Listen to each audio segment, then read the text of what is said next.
then it is something with which both of us stand to benefit. So this morning, as I said, I had the honor to call on the President. I just heard our two colleagues who spoke referring to a trade turnover of $7.2 billion. President Sisi told me he doesn't think it's enough.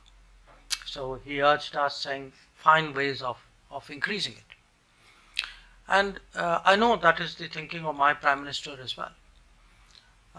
Now, one obvious way of doing so is to really focus on the impediments that we may have to expanding business. See what are the market access issues that we both face. Look at the possibilities of investments which could either go, which has a production implication for third countries and other regions, or even buyback possibilities. As an example, and I again reflect my conversations today and tomorrow, today and yesterday with the government.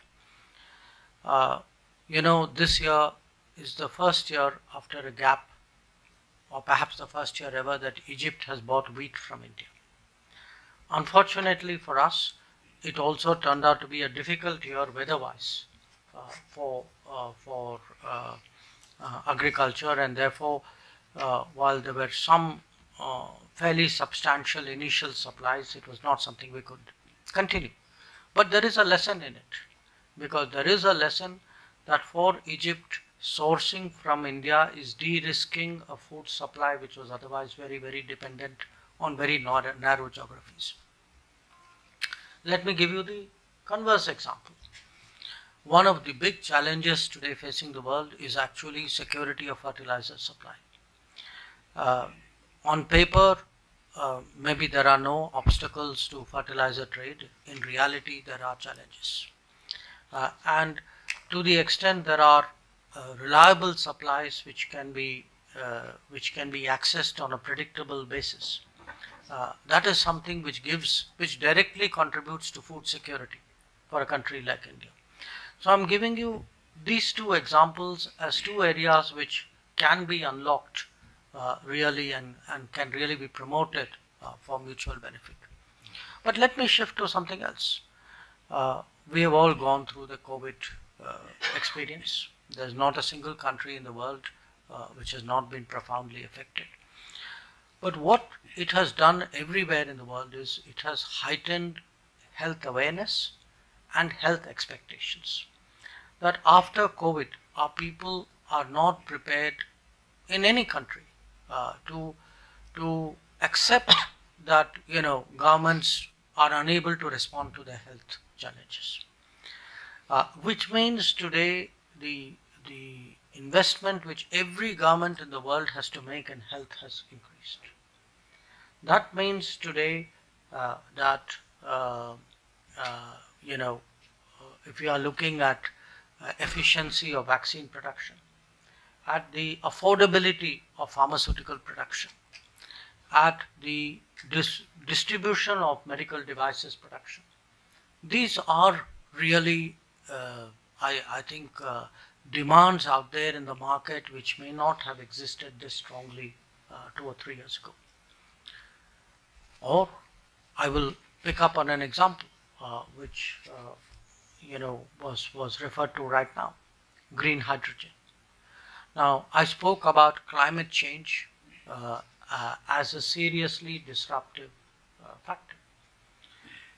If you look today at the kind of summer that Europe has gone through, at the kind of, we in India, and not just in India, in our whole region, in the Indian subcontinent, we are seeing floods on a scale, heat waves on a scale, we saw wind, cold on a scale which we have not experienced before. And which means that, the idea that climate events pose a danger is not good advice that we give to our grandchildren anymore. It is something which is happening. In fact, it has happened. And the urgency, and I say this particularly because Egypt has the responsibility of the COP27. I would say I I was there at COP26. I was there at COP21 in Paris. I would say the urgency with which climate emergencies and events will be looked at is growing with each COP. And if you have to find sustainable solutions, the sustainable solutions are not going to come only out of conferences. Policies will come out of conferences. Ultimately, policies will have to be translated into business if they are to be sustainable. And the fact that well-reputed Indian companies are coming out to a destination like Egypt, assessing the possibilities here favorably. I think this says a lot. It says a lot about our companies. It says a lot about your credibility as a investment destination. So I really see today a world of possibilities out here. And it's a world of possibilities not just because of the anxieties and the de-risking strategies in the world. It is also a world of possibilities because we are economies with greater capabilities with each passing year. Today, Indian companies are executing projects across the world.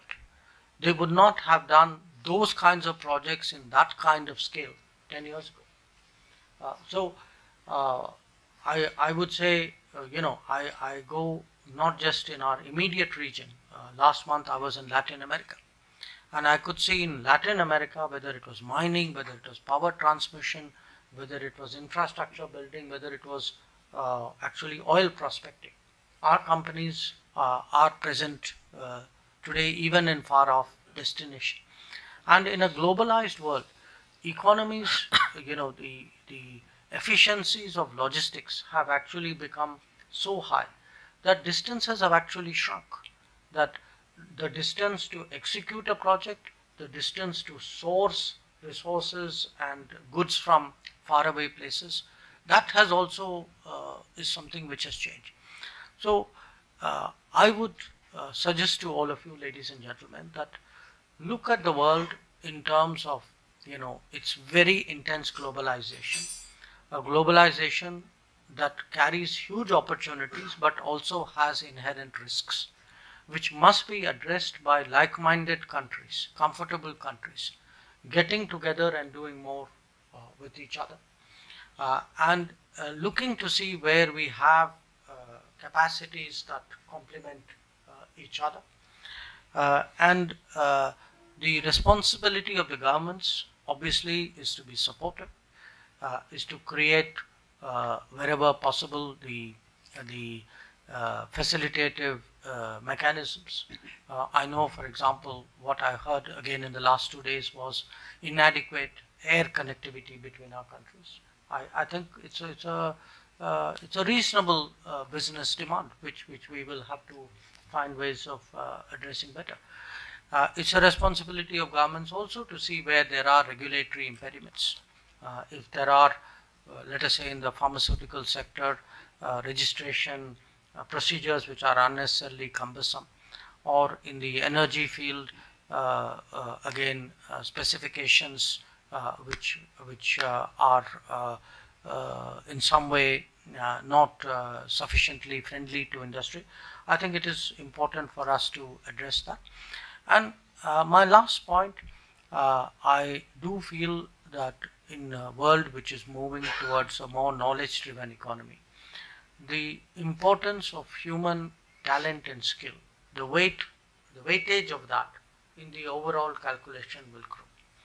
And we are already seeing a mismatch between where there is demand for talent and where there is availability of talent.